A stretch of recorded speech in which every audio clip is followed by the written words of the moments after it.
Mathematics ചത്തു, mathematics മരിച്ചു, ഇങ്ങനെയൊക്കെ പറയുന്ന കുറേ ആൾക്കാർ ഇറങ്ങിയിട്ടുണ്ട്.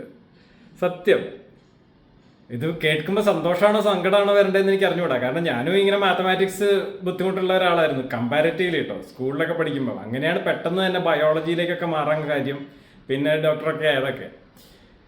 പക്ഷെ ഇപ്പോൾ പറയുന്നത് എന്താണെന്ന് വെച്ച് കഴിഞ്ഞാൽ, ഈ നമ്മുടെ AI ഉണ്ടല്ലോ, AI മാത്സിന് ഭയങ്കര അടിപൊളിയായി മാറിക്കൊണ്ടിരിക്കുകയാണ്. അപ്പം നിങ്ങൾക്ക് ഓർമ്മയുണ്ടോയെന്ന് എനിക്കറിയില്ല, ഈ ChatGPT പോലെയുള്ള ലാർജ് ലാംഗ്വേജ് മോഡൽസ് വന്നപ്പോഴാണല്ലോ ലാംഗ്വേജിന് ഭയങ്കരമായിട്ട് അടിപൊളിയായിട്ട് സംസാരിക്കാനും എഴുതാനും ഒക്കെ പറ്റുന്ന ഇത് വന്നപ്പോൾ എല്ലാവരും പറഞ്ഞു അത് മാത്സിന് ഭയങ്കര മോശമാണ്, മാത്സ് നമുക്ക് അതിന് ശരിയാവത്തില്ല. അത് ശരിയായിരുന്നു, കാരണം അത് ലാംഗ്വേജിൽ ട്രെയിൻഡ് ആയതുകൊണ്ട് മാത്തമാറ്റിക്സ് അതിന് ശരിയാവില്ല. ഇപ്പോഴും നമുക്കറിയാം ChatGPTയിലൊക്കെ കുറച്ച് കാര്യങ്ങൾ മാത്തമാറ്റിക്സ് കുറച്ച് അഡ്വാൻസ്ഡ് ആയിട്ട് പോകുമ്പോഴും കണക്കുകളും സ്റ്റാറ്റിസ്റ്റിക്സ് ഒക്കെ ചെയ്യുമ്പോഴും അതിന് ചെറിയ ചെറിയ പ്രശ്നങ്ങൾ വരാനുള്ള സാധ്യതയുണ്ട്. പക്ഷെ മോഡേൺ സംഭവങ്ങളായപ്പോൾ അത് കുറേ മാറി.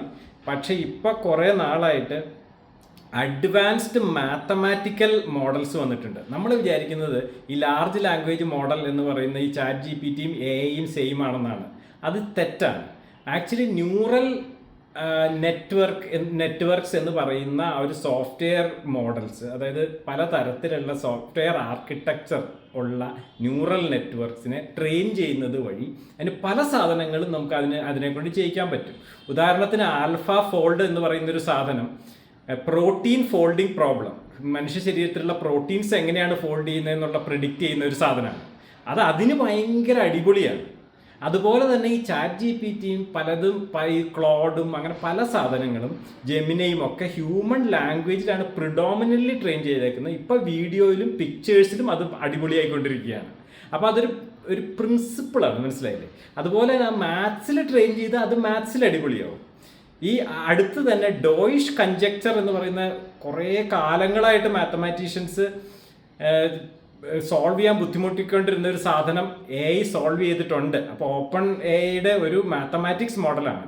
ഇപ്പം മാത്തമാറ്റിക്കൽ ഒളിമ്പ്യാഡ് എന്ന് പറയുന്ന സാധനമുണ്ട്. അതായത് കുട്ടികളുടെ ഒളിമ്പ്യാഡല്ല, PhD ലെവലിലെ മാത്തമാറ്റീഷ്യൻസ് അറ്റംപ്റ്റ് ചെയ്യുന്ന ഒളിമ്പ്യാഡൊക്കെ കൂളായിട്ട് ഫസ്റ്റ് അടിക്കാനായിട്ട് പറ്റുന്ന മാത്തമാറ്റിക്കൽ മോഡൽസ് ഇറങ്ങിയിട്ടുണ്ട്.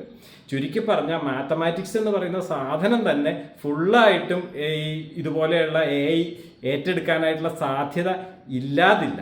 അങ്ങനെയാകുമ്പോൾ ഫിസിക്സോ ചിലപ്പോൾ ഫിസിക്സിനും ഈ ഗതി വരും. ചുരുക്കി പറഞ്ഞ ഭാവിയിലുള്ള മേജർ ബേസിക് സയൻസസ് മൊത്തം ചിലപ്പോൾ AI ആയിരിക്കും മെയിനായിട്ട് ഭാവിയിൽ ചെയ്യാൻ പോകുന്നത്. ചിലപ്പോൾ നമുക്കത് മനസ്സിലാക്കാൻ പോലും ബുദ്ധിമുട്ട് വരാൻ ഭാവിയിൽ. എന്താ അല്ലേ സംഭവം.